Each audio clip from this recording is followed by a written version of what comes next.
Karl ने कहा, George के साथ। अगर कोई हमारे पास आता है तो वह ध्यान देगा। ये देखकर हेलेना ने असहाय होकर आह भरी और बहस नहीं की। इस मिशन का प्रभारी व्यक्ति कार्ल था, इसलिए वह केवल उसकी बात ही सुन सकती थी। लेई कुछ ही दूरी पर खाने की मेज पर बैठ गया और उसने बिना कुछ बोले शराब पी ली, मानो उसे इस बात की कोई परवाह ही न हो कि दूसरे क्या कह रहे हैं। कार्ल और जॉर्ज कंप्यूटर स्क्रीन पर घूरते हुए धीमी आवाज में बात कर रहे थे। हेलेना को यह उबाऊ लगा और वह लेई की ओर चलने के लिए खड़ी हो गई। मुझे एक गिलास डालो। लेई ने ऊपर देखा और कुछ नहीं कहा। उसने केवल हेलेना को एक गिलास दिया। कार्ल ने ब्रांडी की आधी भरी हुई बोतल को देखा जिसे लेई ने अकेले पी थी और भौहें चढ़ाए बिना नहीं रह सका। लेई, तुमने बहुत ज्यादा पी ली। हालांकि जैसे ही कार्ल ने बोलना समाप्त किया, लेई को छोड़कर कमरे में मौजूद 3 लोग एक ही समय में रुक गए। उनके पेशेवर अंतर्ज्ञान ने उन्हें बताया कि एक खतरनाक आभा उनके पास आ रही थी। केवल लेई, जिसके नीले बाल थे, अभी भी भावशून्यता से वहां बैठकर शराब पी रही थी। उसने अपना सिर उठाया और ब्रांडी का एक और गिलास नीचे गिरा दिया। जॉर्ज ने तुरंत होटल का निगरानी कैमरा काट दिया और लॉबी से लेकर लिफ्ट और कमरे के बाहर गलियारे तक सब कुछ देखा। वहां कोई भी संदिग्ध नहीं था। अगले सेकंड में वे एक ही समय में कमरे में फर्श से छत तक की खिड़की की ओर मुड़ गए। खिड़की के बाहर 6 उड़ते हुए लोग, जिनकी कमर पर स्टील के तार बंधे थे, आसमान से उतरे और बेहद तेज गति से झपट्टा मारकर नीचे गिर पड़े। Swish, swish, swish. अंगुलियों जितनी मोटी स्टील की 3 सुइयां शीशे में छेद कर सीधे लिविंग रूम में सोफे पर जा गिरीं। फर्श से छत तक की खिड़की में तुरंत 3 छेद दिखाई दिए। तभी 6 लोगों ने मिलकर खिड़की के शीशे पर लात मार दी। एक झटके के साथ कांच का विशाल दर्पण टूटकर टुकड़े टुकड़े हो गया। दूसरा पक्ष जमीन पर लौट गया। जब वह दोबारा खड़ा हुआ तो उसके हाथ में बंदूक थी। टकराना, टकराना, टकराना, टकराना, टकराना, टकराना। अचानक गोलियों की तड़तड़ाहट होने लगी। यह इतना जबरदस्त हमला था, उन्होंने साइलेंसर का भी प्रयोग नहीं किया। कार्ल और बाकियों को बहुत पहले ही कवर मिल गया था। यह स्थिति बहुत अचानक थी, यहाँ तक कि उन्हें ये भी उम्मीद नहीं थी कि होटल की सबसे ऊपरी मंजिल पर स्वीट में अचानक हमला हो जाएगा। क्या ऐसा हो सकता है कि हेलेना सही थी और दूसरे पक्ष को पहले से ही पता था कि वे कहाँ हैं?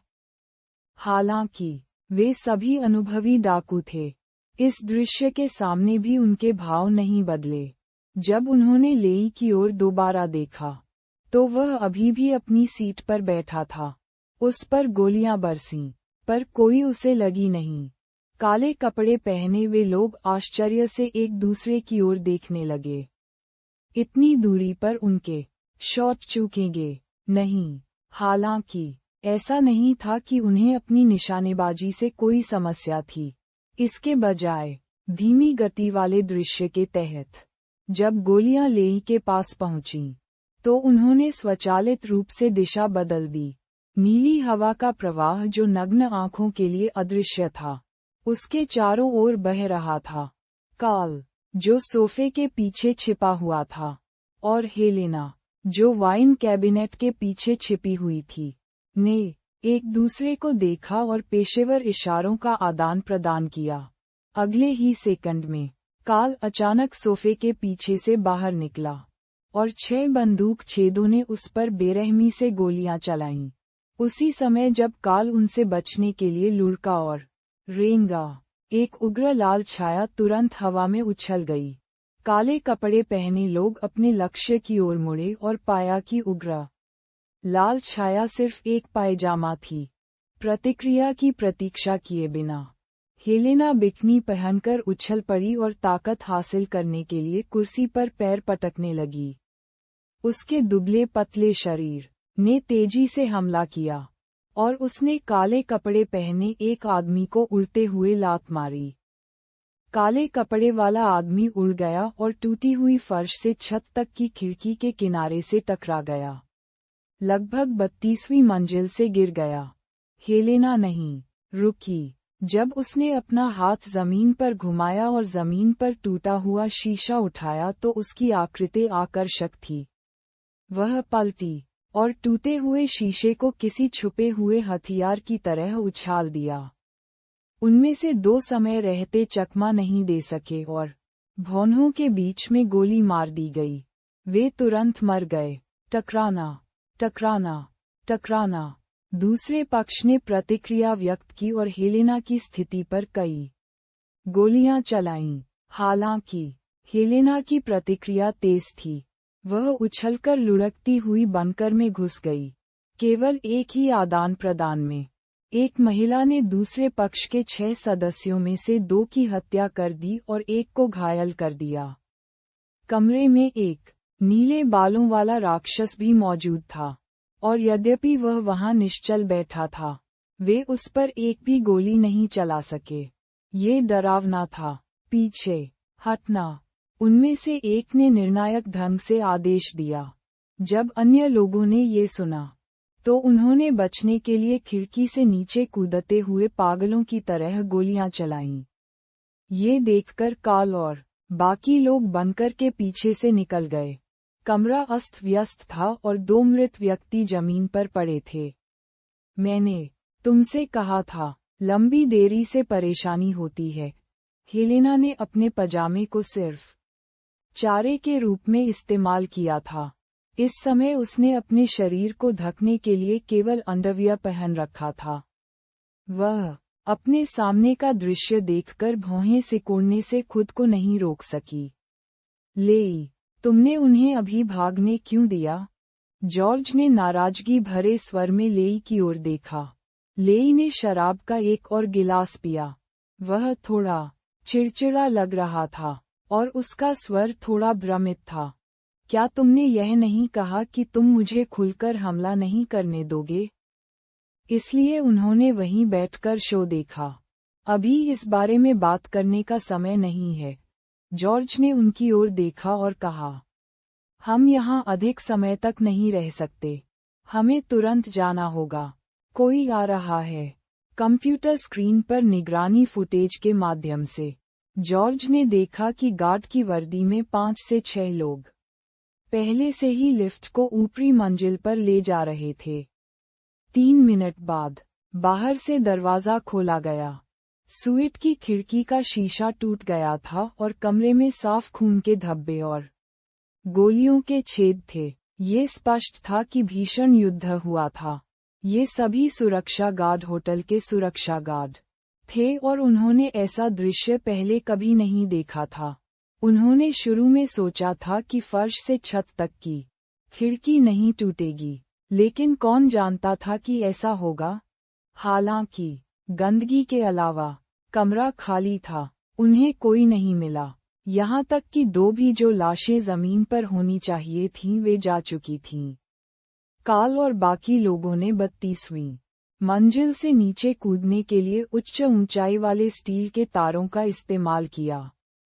उतरने के बाद उन्होंने दोनों लाशों को एक अंधेरे कोने में झाड़ी में फेंक दिया। जॉर्ज ने तुरंत सड़क के किनारे एक कार स्टॉप की। वे अंदर आए और तेजी से चले गए।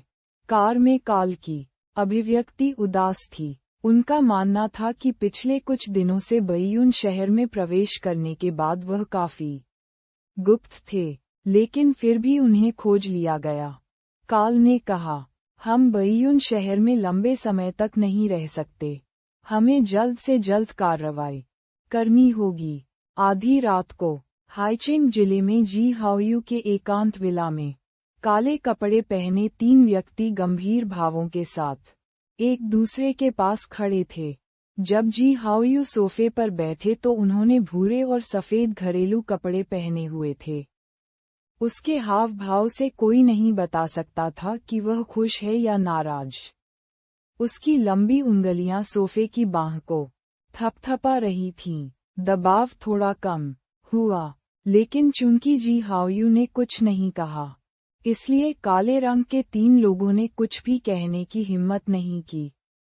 काफी देर के बाद जी हाओयू ने धीरे धीरे सांस छोड़ी। उसने उनकी ओर देखा और कहा, आप कह रहे हैं कि वहां एक व्यक्ति बिना हिले डुले बैठा है, लेकिन आप उसे बिल्कुल भी चोट नहीं पहुंचा सकते।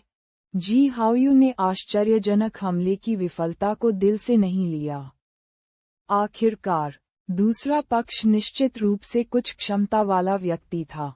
हालांकि वह उस नीले बालों वाले आदमी के बारे में थोड़ा चिंतित था जिसके बारे में वे बात कर रहे थे।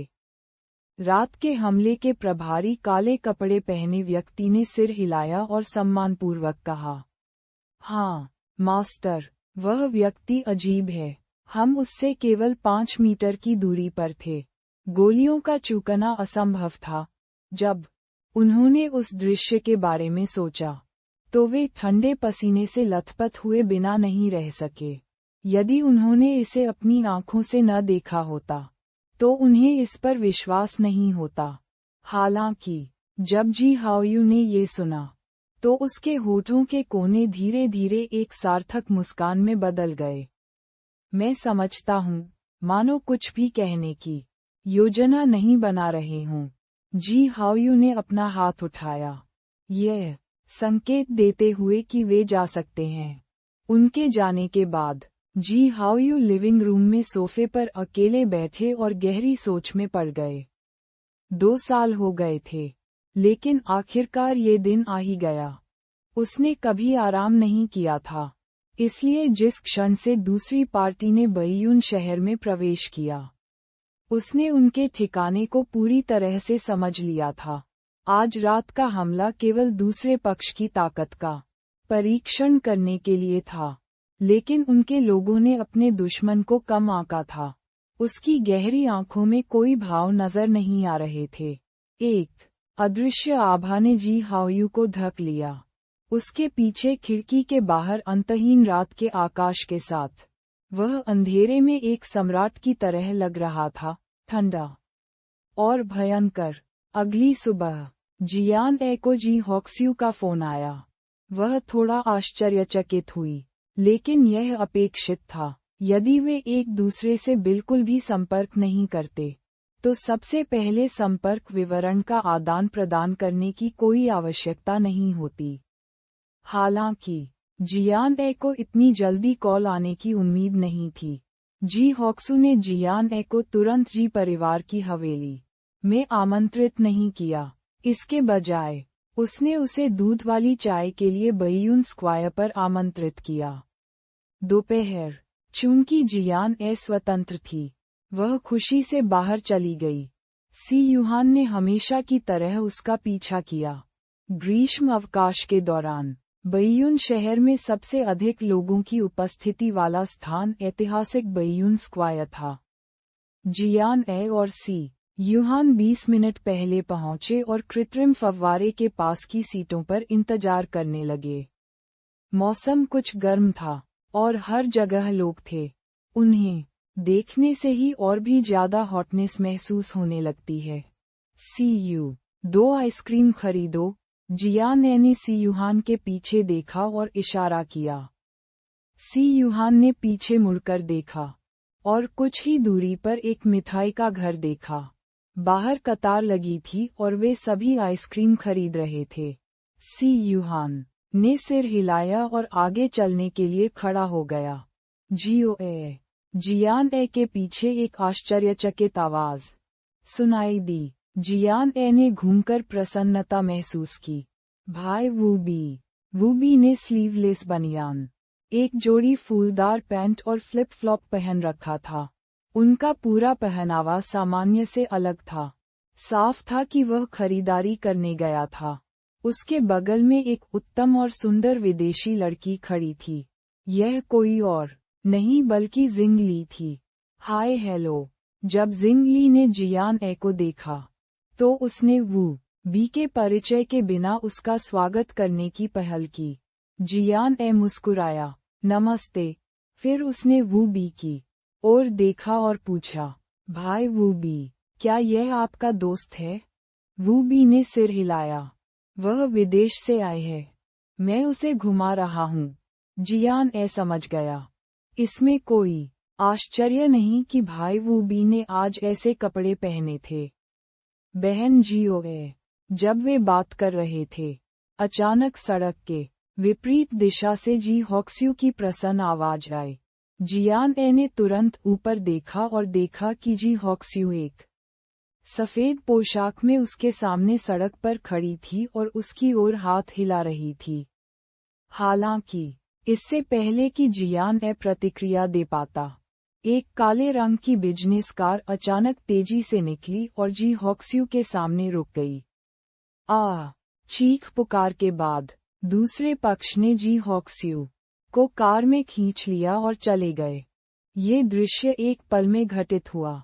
ये सब कुछ इतना अचानक हुआ कि जियान भी प्रतिक्रिया नहीं दे सका। यहाँ तक कि आसपास की भीड़ को भी नहीं पता था कि क्या हुआ था। लेकिन सब कुछ पहले ही खत्म हो चुका था। अपने होश में वापस आने के बाद जियान को किसी और चीज की कम परवाह नहीं थी। वह तेजी से सड़क किनारे एक खुली साइकिल के पास पहुंची और उस पर कूद पड़ी। उसने अपने पैरों के नीचे ताकत लगाई और साइकिल उछल गई। वू बी और जिंगली ने आश्चर्य भरी आंखों से एक दूसरे को देखा। अभी जो कुछ हुआ था वह स्वाभाविक रूप से उनकी नजरों से ओझल नहीं हुआ। हालांकि वे इस बात से हैरान थे कि किसी ने उसे कार में खींचने और दिन के उजाले और सार्वजनिक रूप से ले जाने की हिम्मत की। वू बी जियान के बारे में चिंतित था। उसने अपने पैर उठाए और उसका पीछा करने ही वाला था कि उसने जिंग ली को उस पर भौहें चढ़ाते देखा। आप इस तरह उनका पीछा करने की योजना नहीं बना रहे हैं, है ना? आप उनका पीछा कैसे करेंगे? वू बी ने अपने पैरों पर चप्पलों को देखा और हताशा में अपने माथे को सहारा देने से खुद को नहीं रोक सका। चप्पलों का तो जिक्र ही नहीं, लेकिन अगर उसने स्नीकर्स भी पहने हों तो भी वह पूरी रफ्तार से दौड़ रही कार का पीछा नहीं कर सकता था। ये देखकर जिंगली ने आह भरी और कहा, मुझे लगता है कि हमें यहीं इंतजार करना चाहिए जबकि वह अपनी साइकिल पकड़ने में सक्षम नहीं होगी। शायद वह जल्द ही वापस आ जाएगी। ये भी बुनियादी ज्ञान था। एक साइकिल कार तक नहीं पहुंच सकी। वू बी को भी लगा कि जिंगली का सुझाव उचित था और उसने तुरंत सहमति व्यक्त की। हालांकि उसने बेचैनी से उस दिशा में देखा जहां जियान गायब हो गया था। सी यूहान, जिसे आइसक्रीम खरीदने के लिए मिठाई घर के बाहर लाइन में लगना था, पहले ही गायब हो गया था। काली कार काली छाया की तरह तेजी से आगे बढ़ी। व्यस्त मुख्य सड़क पर भी गति धीमी होने का कोई नामोनिशान नहीं था। जल्द ही आसपास का दृश्य एक समृद्ध शहर के दृश्य से अधिक उजाड़ में बदल गया। कार बैयून शहर के बाहर की दिशा में चल रही थी। जी हॉक्स्यू पिछली सीट पर बाईं और दाईं ओर दो हटे कट्टे विदेशी पुरुषों के बीच बैठी थी। उसका नाजुक शरीर एक छोटे खरगोश की तरह थोड़ा मुड़ा हुआ था और उसके चेहरे पर घबराहट भर गई थी। भले ही उसे कभी ऐसा अनुभव न हुआ हो, लेकिन इस स्थिति में उसके लिए ये जानना आसान था कि किसी ने उसका अपहरण कर लिया है। यदि उसके मुंह पर काला कपड़ा न ढका होता तो वह अनियंत्रित रूप से चिल्लाती। हम कुछ दिनों से योजना बना रहे थे, लेकिन अंत में हमने इस तरह से कार्रवाई की। हेलेना आखिरी पंक्ति में बैठी और अपनी सीट पर अपनी बाहों को पार करके झुक गई। उसने अप्रसन्नता से कहा, काल, दुश्मन को सचेत न करना और बहुत अधिक हंगामा न करना, क्या आपका यही मतलब है? उद्धरण चिन्ह। हेलेना का लहजा प्रश्नवाचक था और यह स्पष्ट था कि वह इस मिशन की दयनीय स्थिति से असंतोष महसूस कर रही थी। सड़क पर किसी का अपहरण करने की तुलना में किस तरह की स्थिति को नोटिस करना आसान था? काल की अभिव्यक्ति अच्छी नहीं थी, यदि कोई दूसरा समाधान होता तो वह स्वाभाविक रूप से इसे नहीं चुनते। हालांकि उन्हें पहले ही खोजा जा चुका था। कल रात जो हुआ उसने चीनी पुलिस का ध्यान आकर्षित किया होगा, इसलिए वे अब बैयून शहर में नहीं रह सकते थे। वे केवल आज ही जोखिम उठा सकते थे और मिशन को इस तरह से पूरा कर सकते थे। संक्षेप में, चाहे उन्होंने कोई भी तरीका इस्तेमाल किया हो, मिशन का लक्ष्य हासिल करना सबसे महत्वपूर्ण था। इस समय कार बैयून शहर के उपनगरीय इलाके में पहले ही आ चुकी थी। जॉर्ज, जो गाड़ी चला रहा था, थोड़ा सा घबरा गया और अनिश्चितता से बोला, मुझे क्यों लगता है कि हमारी कार की गति धीमी हो रही है? तुम्हारा क्या मतलब है? काल ने पीछे से जॉर्ज की ओर देखा और हैरान स्वर में पूछा। जॉर्ज की नज़र उसके दाहिनी ओर कार की प्लेट पर पड़ी। इससे पता चला कि गति 110 मील प्रति घंटे तक पहुंच गई थी। हालांकि खिड़की के बाहर के दृश्य से यह स्पष्ट था कि गति सामान्य गति तक नहीं पहुंची थी। इसके अलावा जॉर्ज को पूरा यकीन था कि यह कोई भ्रम नहीं था। कार बेवजह धीमी हो गई थी। क्या कार को कुछ हुआ? इससे पहले कि जॉर्ज और बाकी लोग कुछ समझ पाते, ड्राइवर की सीट के पीछे से लेई की शांत आवाज आए, कोई हमारा पीछा कर रहा है। जॉर्ज और काल ठिठक गए और रियरव्यू मिरर में देखने लगे। वे बाईं ओर के पीछे के दर्पण में कुछ भी नहीं देख सके, इसलिए उन्होंने उसी समय दाईं ओर के पीछे के दर्पण की ओर देखा। हेलेना, जो अंदर थी आखिरी पंक्ति में, उसने अपना सिर घुमाया और पीछे के शीशे से बाहर देखा। उनसे लगभग 40-50 मीटर पीछे उन्होंने देखा कि दो साइकिलें अत्यधिक गति से उनका पीछा कर रही हैं। गति पहले ही साइकिल की गति के बारे में हर किसी की समझ से अधिक हो गई थी।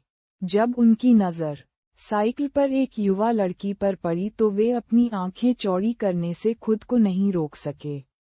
जियान ए का शरीर हवा में लटका हुआ था और वह बाघ की तरह पैडल पर पैर रख रही थी। उसके पैरों में किसी फिल्म का प्रभाव लग रहा था और उसकी गति इतनी तेज थी कि नग्न आंखें उसकी हरकतों को पकड़ नहीं सकीं। ये बिल्कुल आश्चर्यजनक था। निस्संदेह साइकिल और कार के बीच गति में अंतर अपरिवर्तनीय था। भले ही जियान ए ने साइकिल को हवा में उछाल दिया हो, लेकिन उसे बहुत पहले कार का ट्रैक रखने में सक्षम नहीं होना चाहिए था। हालांकि जियान ए ने एक हाथ से साइकिल का हैंडल पकड़ रखा था और दूसरे हाथ से अपनी उंगलियां खोल रही थी। उसकी हथेली सामने कार की ओर थी। उसकी वर्तमान मानसिक साधना तकनीक वास्तव में पर्याप्त अच्छी नहीं थी, और वह एक गिलास पानी में तरल पदार्थ को भी नियंत्रित नहीं कर सकती थी। सौभाग्य से ठोस पदार्थों को नियंत्रित करना मानसिक साधना तकनीकों का सबसे बुनियादी आधार था, और उसने पहले ही नियंत्रण के एक निश्चित स्तर को समझ लिया था। भले ही वह कार को पूरी गति से नहीं रोक सकती थी, लेकिन वह खुद को पीछे छूटने से बचाने के लिए कार की गति को नियंत्रित कर सकती थी। इसी कारण गाड़ी धीमी हो गई थी। काल और बाकियों के चेहरे के भावों में जो कुछ वे देख रहे थे उसके प्रति एक प्रकार का आकर्षण था। वे सभी ऐसे लग रहे थे जैसे उन्होंने कोई राक्षस देखा हो। जॉर्ज, तेज करो, काल ने तुरंत आदेश दिया। हालांकि जब जॉर्ज ने एक्सीलेटर पर कदम रखा तो उन्हें एहसास हुआ कि कार की स्पीड नहीं बढ़ी है। इसके बजाय ऐसा लगा कि यह धीमा हो गया है। क्या बकवास है? आखिर यह घटिया कार क्या थी? जाहिर है, भले ही जियान ने, जो उनका पीछा कर रहा था, ने उन्हें आश्चर्यचकित कर दिया था। उन्होंने कार की गति में कमी को अपने पीछे वाली लड़की से नहीं जोड़ा। उन्हें बस यही लगा कि कार में कुछ गड़बड़ है। केवल लेई ने रियरव्यू मिरर के माध्यम से अपनी नीली आंखों से कार के पीछे कोमल दिखने वाली लड़की को देखा। उसकी आंखें फीकी, खोजपूर्ण दृष्टि से चमक उठीं। जियान ए के पैर घड़ी की कल की तरह पागलों की तरह पैदल चला रहे थे। साइकिल के पहिए जमीन से रगड़ गए और चिंगारी निकलने लगी। अगर कोई आम इंसान ये नजारा देख ले तो उसके होश उड़ जाएंगे। सौभाग्य से सड़क पर कोई अन्य कार नहीं थी। कार धीमी हो रही थी और जियान ए की साइकिल पागलों की तरह पीछा कर रही थी। दूरी धीरे धीरे स्पष्ट गति से कम हो रही थी। हेलेना ने अपने पीछे वाले व्यक्ति की ओर देखा और कहा, वह लगभग पकड़ रही है। जब सभी ने ये सुना तो उनकी निगाहें एक साथ उनके पीछे साइकिल पर टिक गईं। उसी समय जब साइकिल पूरी गति से तेज हो रही थी तो जियान ए ने अचानक ब्रेक लगा दिया। साइकिल का सिर अचानक रुक गया और जड़ता के कारण उसका बट बाहर निकल गया, जिससे जियान ए का छोटा शरीर उछलकर दूर जा गिरा। उड़ने की गति बेहद तेज थी। पिछली खिड़की से हेलेना ने आकाश में एक काली छाया को एक चाप बनाते हुए देखा। अगले ही सेकंड कार की छत पर धमाका हुआ। जियान ए कार की छत पर उतरा। वह वहाँ है। हेलेना वापस होश में आई और चिल्लाई। अभी अभी की हरकतों ने उसे इतना चौंका दिया था कि वह कुछ भी नहीं कह सकी। वह एक पेशेवर अंतर्राष्ट्रीय एजेंट की तरह थी। जाहिर तौर पर कार्ल और जॉर्ज ने भी आवाज सुनी थी। बिना सोचे जॉर्ज ने स्टीयरिंग व्हील को पागलपन से घुमा दिया। कार सांप की तरह चलती हुई छत पर बैठे व्यक्ति को फेंकने की कोशिश कर रही थी। इस समय जियान ए कछुए की तरह कार की छत से चिपक गया था। कार की बॉडी बेहद चौड़ी थी और उसके वर्तमान अंगों की लंबाई के साथ उसके लिए अपना संतुलन बनाए रखने के लिए किनारों को पकड़ना असंभव था। सौभाग्य से छत के सामने धातु का एक उभरा हुआ टुकड़ा था। जियान ए ने इस उभरी हुई धातु को दोनों हाथों से कसकर पकड़ लिया और अपनी वास्तविक ऊर्जा का उपयोग करके खुद को कार की छत से मजबूती से जोड़ लिया ताकि खुद को बाहर गिरने से बचाया जा सके। इस समय चुप लेई ने भौहें चढ़ा दीं। ये कठिन लड़की जो कहीं से प्रकट हुई थी, ऐसा लग रहा था कि उसने उसे क्रोधित कर दिया है। उन्होंने तुरंत कहा, क्या आपको मदद की जरूरत है? जब तक वह अपनी उंगलियां हिलाता, वह दूसरे पक्ष को खत्म कर सकता था। हालांकि उसी समय कार में जगह बहुत छोटी थी और उसके प्रतीत होने वाले लापरवाह हमले का सामना नहीं कर सकी। संभवतः उनके साथियों को कष्ट होगा। सौभाग्य से अचानक आई स्थिति के कारण कार्ल ने अपना दिमाग नहीं खोया। ये सुनकर वह तुरंत चिल्लाया, लेई, जल्दबाजी मत करो, मैं इसे हल कर दूंगा। दूसरे पक्ष की हत्या करते समय लेई खुद को उड़ा न ले। इसके लिए कार्ल ने समस्या को अधिक पारंपरिक तरीके से हल करने का निर्णय लिया। जैसे ही उन्होंने अपनी बात खत्म की, उनके हाथ में बंदूक आ गई। वे विदेश से देश में दाखिल हुए थे, इसलिए स्वाभाविक रूप से वे बंदूकें नहीं लाए। इसके अलावा वे बंदूक चलाना पसंद करने वाले लोग नहीं थे। उसके हाथों में बंदूकें उन दो लोगों की थीं जिनकी कल रात हमले के दौरान कमरे में मौत हो गई थी। अपनी एक्स-रे दृष्टि के माध्यम से जियान ए ने कार में स्थिति देखी, जी हॉक्सू, जिनके हाथ और मुंह बंधे हुए थे, और कार्ल के हाथ में काली बंदूक भी थी। दूसरे पक्ष ने दयालु होने की योजना नहीं बनाई क्योंकि वह सिर्फ एक कमजोर लड़की थी। यदि हॉक्सू ऐसे राक्षस के हाथों में पड़ गया तो जियान ए को ये सोचने की जरूरत नहीं थी कि उसका अंत अच्छा नहीं होगा। इससे पहले कि कार्ल अपनी बंदूक लोड कर पाता, जियान ए ने अचानक दोनों हाथों से कार की छत पर थप्पड़ मारा। उसकी महत्वपूर्ण ऊर्जा के समुद्र में मौजूद वास्तविक ऊर्जा तुरंत फूट पड़ी और उसके हाथों से होते हुए कार तक पहुंच गई। फिर कार पर लगी धातु से होते हुए वह चारों टायरों तक पहुंच गई। टकराना, एक विस्फोटक ध्वनि निकली। ये गोली की आवाज नहीं थी, बल्कि टायर फटने की आवाज थी।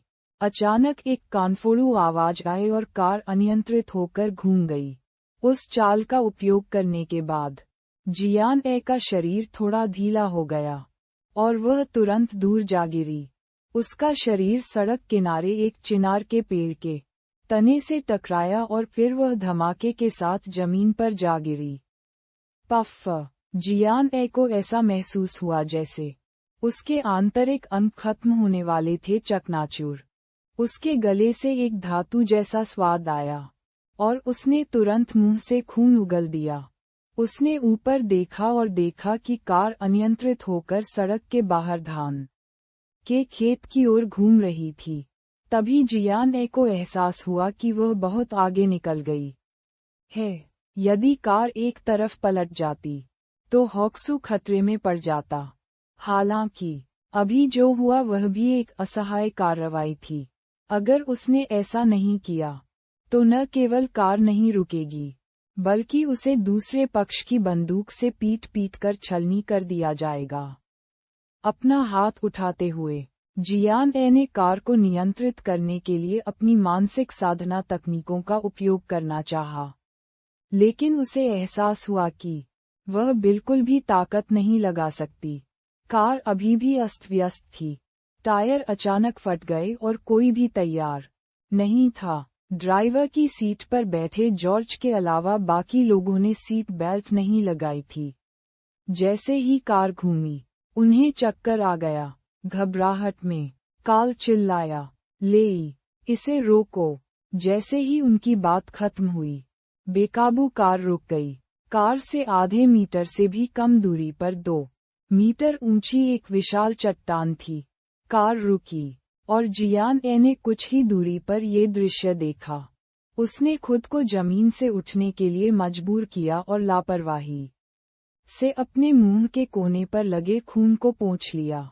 वह लड़खड़ाते हुए आगे बढ़ी। इस बिंदु पर हालांकि उसने एक पल के लिए लड़ने की क्षमता खो दी, लेकिन उसके लिए बचना असंभव था। सबसे पहले अपनी वर्तमान स्थिति से वह बच नहीं सकती थी। दूसरा, वह हॉक्स्यू को नहीं छोड़ सकती थी, भले ही वे दोनों अभी अभी दोस्त बने हों। इस समय वे पहले ही बैयुन शहर के उत्तरी उपनगरों में पहुंच चुके थे। ये बैयुन शहर के बाहर सबसे उजाड़ उपनगर था। वे करीब 20 किलोमीटर जंगल में घुस जाएंगे। कार से 10 मीटर की दूरी पर खड़े होकर जियान ए ने धीरे धीरे खुलने वाले कार के दरवाजे को देखा और गंदे बालों के साथ विदेशी लोगों को एक के बाद एक कार से बाहर निकलते देखा। आखिरी गौरवशाली व्यक्तित्व वाली एक खूबसूरत पश्चिमी महिला थी। जी हॉक्सू काल की बगल के नीचे दबा हुआ था। उसके हाथ बंधे हुए थे और मुंह को काले कपड़े से बंद कर दिया गया था। उसकी आंखें आंसुओं से भरी हुई थीं और उसका चेहरा अभी अभी सदमे से पीला पड़ गया लग रहा था। जियान ए को दुखी देखकर जी हॉक्स्यू तुरंत रो पड़े।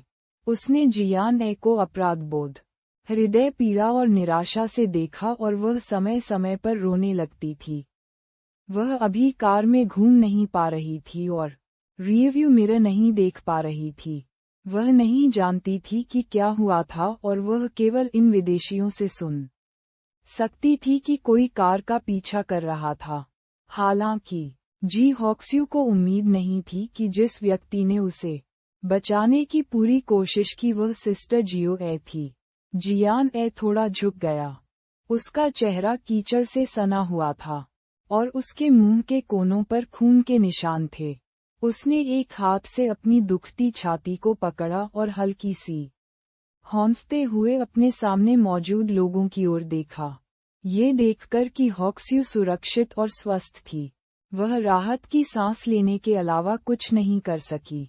साथ ही वह ये भी सोच रही थी कि उसे आगे क्या करना चाहिए। उसके हाथ पैरों से तेज दर्द होने लगा। हड्डियां। उसने अपने हाथों से वास्तविक ऊर्जा इकट्ठा करने की कोशिश की, लेकिन वह केवल नगण्य मात्रा ही इकट्ठा कर सकी। एक ही समय में 4 लोगों से निपटना पर्याप्त नहीं था। कार्ल और बाकी लोगों ने भी जियान ए को गुस्से से देखा। केवल लेई के गुस्से में एक चुभती नजर थी। वे सभी शीर्ष अंतर्राष्ट्रीय भाड़े के हत्यारे थे, लेकिन आज एक युवा लड़की ने उनकी योजनाओं में बाधा डाली और उनकी कार को लगभग पलट दिया। वे नहीं जानते थे कि इस लड़की ने अभी सब कुछ कैसे किया, लेकिन वे जानते थे कि अगर लेई ने उन्हें आखिरी पल में नहीं बचाया होता, तो परिणाम अकल्पनीय होते। मुझे उसे खत्म करने दो। हेलेना की अभिव्यक्ति ठंडी थी क्योंकि वह हाथ में एक तेज खंजर लेकर खड़ी थी। खंजर का ब्लेड हल्की ठंडी रोशनी से भरा हुआ था, जो विशेष रूप से सूरज की रोशनी में चमकदार था। वू वू वू वू। जब जी हॉक्स्यू ने हेलेना के हाथ में खंजर देखा, तो वह अचानक अपनी पूरी ताकत से संघर्ष करने लगी।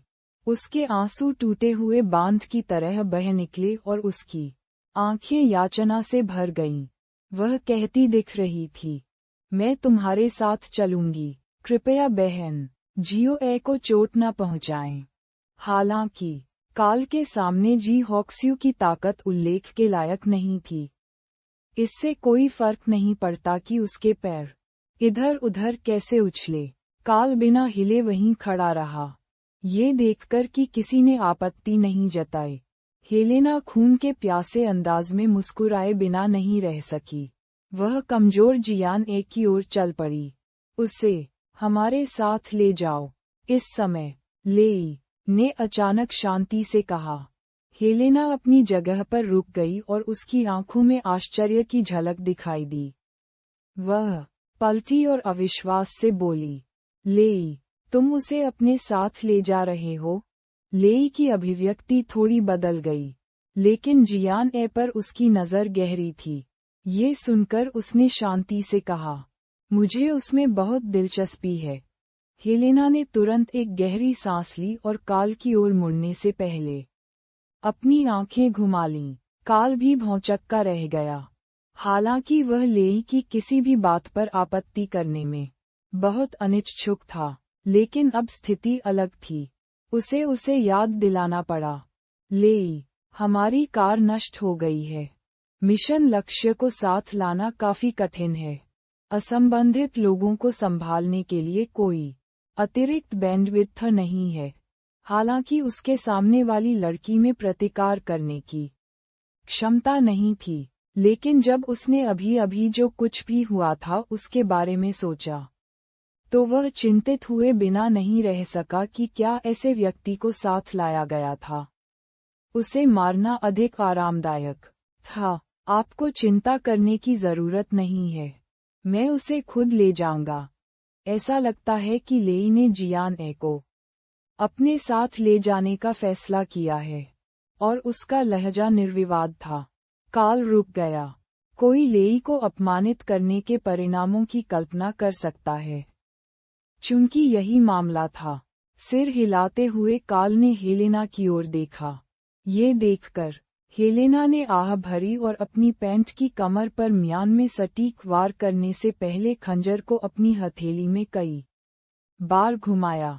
उसने अपने शरीर पर मुलायम बाहरी वस्त्र उतार दिया और उसे जियान ए के हाथों को बांधने के लिए रस्सी के रूप में इस्तेमाल किया, जैसे उसने जी हॉक्सू के साथ किया था। जियान ए ने अभी उनकी बातें सुनी थीं। दूसरे पक्ष ने उसे तुरंत नहीं मारा, जिससे उसने राहत की सांस ली।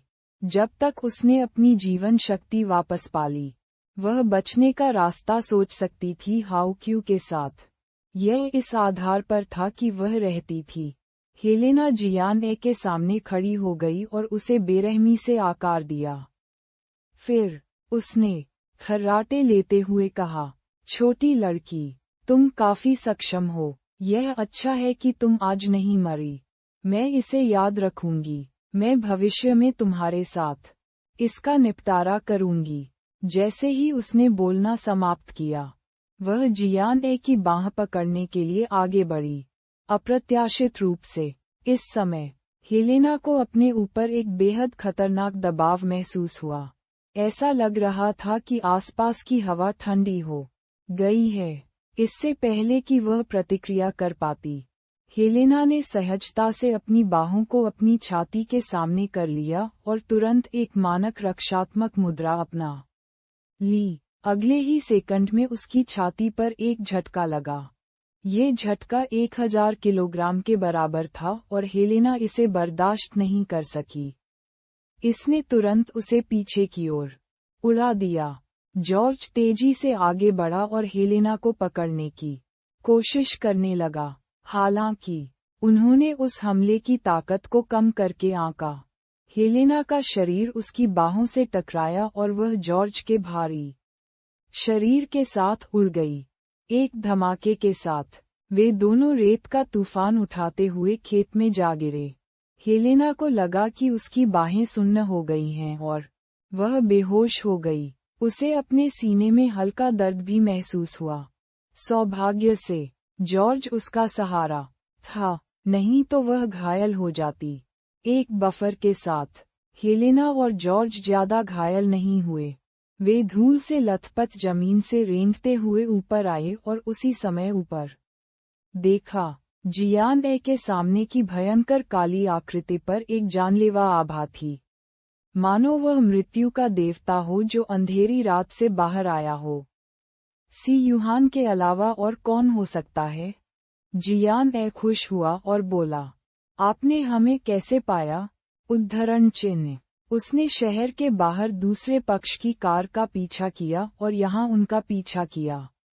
यदि जियान ए को गलत याद नहीं है, तो सी यूहान को उसके लिए आइसक्रीम खरीदने जाना चाहिए था। ऐसे नाजुक क्षण में वह उसकी जान बचाने के लिए क्यों दौड़ेगा? सी यूहान ने बिना भाव के अपना दाहिना हाथ उठाया। उसके हाथ में एक फोन था। रिसीवर से बाई झोल की चिंतित आवाज आई, बॉस, बॉस, क्या आप ठीक हैं? जियान ए मुस्कुराया और समझ गया। एक भविष्यवक्ता के रूप में बाई झोल की क्षमताओं के साथ वह प्राचीन संप्रदाय के लोगों को समझ सकता था। सी यूहान ने पहले ही क्षण में बाई झोल से संपर्क किया होगा और बाई झोल के निर्देशों के अनुसार खुद को उसके पास लाया होगा। इसलिए बाई झोल उतना बेकार नहीं था जितना उसने कहा था। इस भविष्यवक्ता की क्षमता महत्वपूर्ण क्षणों में जान बचा सकती है। हेलेना और जॉर्ज काल और लेई के पक्ष में चले गए। हालांकि यह अभी एक झटका था। हेलेना सी यूहान की शक्तिशाली ताकत से स्पष्ट रूप से डर गई थी। ये लड़का बहुत शक्तिशाली है, हेलेना फुसफुसाई। उन्हें अभी इस व्यक्ति का कोई निशान भी नजर नहीं आया। दूसरे पक्ष का हमला पहले से ही हो चुका था।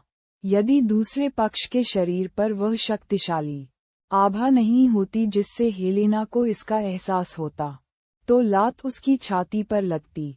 संभवतः उस लात से वह मर गई होगी। पहले यह एक युवा महिला थी और अब यह एक और युवा थी। इसके अलावा उनकी ताकतें भयानक थीं और उन्होंने एक अजीब आभा प्रकट की जिससे अन्य लोग भी भयभीत हो गए। डरना ऐसा लग रहा था मानो। इस बात को ध्यान में रखते हुए काल रोंगटे खड़े होने से खुद को नहीं रोक सका। उसने तुरंत लेई की ओर देखा। क्या ऐसा हो सकता है कि वे भी लेई की तरह इस दुनिया में मौजूद विसंगतियां थीं? तुम्हें क्या लगता है कि तुम अकेले हम चारों से निपटने में कितने आश्वस्त हो? जॉर्ज ने सी यूहान की ओर देखा और ठंडे स्वर में कहा। जाहिर है, जियान ए की स्थिति उनके विचार में नहीं थी। इसलिए जॉर्ज की नज़र में भले ही उसके सामने काले कपड़े पहने युवक शक्तिशाली था, वह उन तीनों की एकजुट सेना का सामना करने में सक्षम नहीं हो सकता था। इसके अलावा वहां अभी भी लेई था। वे हारेंगे नहीं।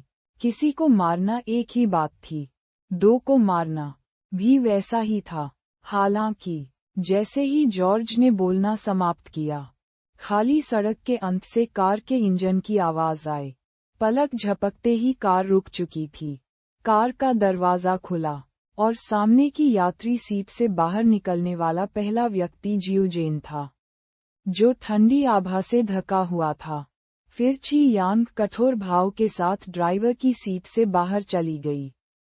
सी यूहान ने भावहीन होकर जॉर्ज की ओर देखा और कहा, किसने कहा कि मैं अकेला था? काल और बाकी लोगों ने उन दो लोगों को देखा जो अचानक सामने आए, और उनके दिल डूबने से बच नहीं सके। वे जानते थे कि इस मिशन को पूरा करना शायद इतना आसान नहीं है उनके लिए, चाहे वह जियान है, सी यूहान, जियोजेन या ची यांग हों। वे सभी अपरिचित चेहरे थे। हालांकि चूंकि उन्होंने अभी अभी सी यूहान की ताकत का अनुभव किया था, इसलिए वे जियोजेन और ची यांग, इन दो वयस्क पुरुषों को कम नहीं आंक सकते थे। काल ने भौहें चढ़ा दीं और जल्दी से सोचा, क्या वह लेई को कार्रवाई करने देगा? उसने अपनी परिधीय दृष्टि से चारों ओर देखा। हालांकि वे सड़क के किनारे थे, लेकिन ये सुदूर और उजाड़ था। यदि लेई को कार्रवाई करनी होती, तो कोई समस्या नहीं होनी चाहिए। जियोजेन जियान ए की तरफ चला गया और वहीं खड़ा हो गया। संघर्षरत जियान ए और उसके मुंह के कोने पर खून को देखकर उसकी उदास आंखें अचानक एक भयंकर चमक के साथ बाहर आ गईं। उसने ठंडे स्वर में कहा, मैं उन्हें मार डालूंगा। जैसे ही उसने बोलना समाप्त किया, वह पहले से ही हमला करने के लिए तैयार था। जियान ए हैरान था। उसे उम्मीद नहीं थी कि आमतौर पर शांत और आरक्षित जियोजेन का इतना हिंसक पक्ष होगा। उसने प्रतिक्रिया व्यक्त की और तुरंत उसे रोकने के लिए आगे बढ़ी। जियोजेन ने अपने हाथ में वास्तविक ऊर्जा को संघनित किया और भ्रम में जियान ए की ओर देखा, जैसे कि उससे पूछ रहा हो कि वह दूसरे पक्ष को कैसे मरना चाहती थी। 12 पहरेदारों की नज़र में, जिसने भी संप्रदाय गुरु को घायल किया, उसे मार दिया जाएगा। उसकी आंखों में जानलेवा इरादा वैसा ही था जैसा सी यूहान के आसपास की आभा तब थी जब वह अभी प्रकट हुआ था। जियान ए को लग रहा था कि जब तक उसने सिर हिलाया, जियोजेन दूसरे पक्ष को मौके पर ही जलाकर राख कर देगी। हालांकि जियान ए ने ऐसा नहीं किया।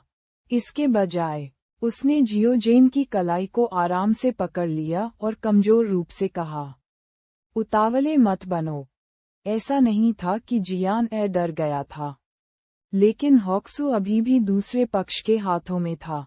उसने अपनी पूरी ताकत से उनका पीछा नहीं किया क्योंकि वह उनके साथ मौत तक लड़ना चाहती थी। उसका एकमात्र लक्ष्य हॉक्सू को बचाना था। प्रारंभ में जियान ए इसके बारे में ज्यादा नहीं सोचा। हालांकि जब उसने देखा कि हॉक्सू का अपहरण कर लिया गया है, तो उसकी पहली प्रतिक्रिया उसका पीछा करने की थी। ये सहज था और इसका कोई कारण नहीं था। इसके अलावा उसने शुरू में सोचा कि यह एक सामान्य अपहरण था। शायद उसके परिवार की निजी शिकायत ने हॉक्सू को फंसाया था, या हताश अपराधियों का एक समूह बड़ी फिरौती वसूलना चाहता था। अप्रत्याशित रूप से वहां 4 विदेशी थे। ये सब उतना सरल नहीं था जितना उसने सोचा था। भले ही जियान ए इस दुनिया के अंधेरे पक्ष के संपर्क में नहीं आई थी, वह जानती थी कि भूमिगत अनगिनत जटिल बुरी ताकतें थीं। वह इन परेशानियों को भड़काना नहीं चाहती थी, और उसे इस बात का और भी डर था कि उसका उतावलापन उसके आसपास के लोगों को फंसा देगा। यह वह नहीं था जो वह देखना चाहती थी।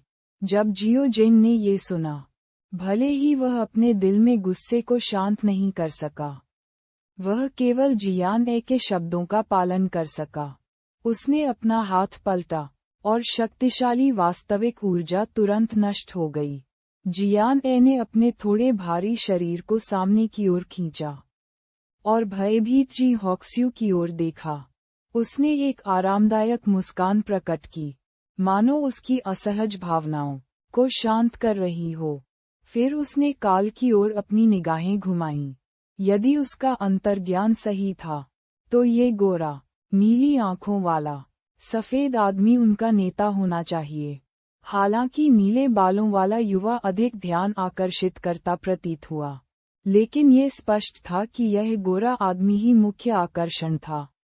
जियान ए की अभिव्यक्ति गहरी हो गई क्योंकि उसने गंभीर भाव से काल की ओर देखा और कहा, उसे जाने दो, और मैं तुम्हें जीवित रहने दूंगी।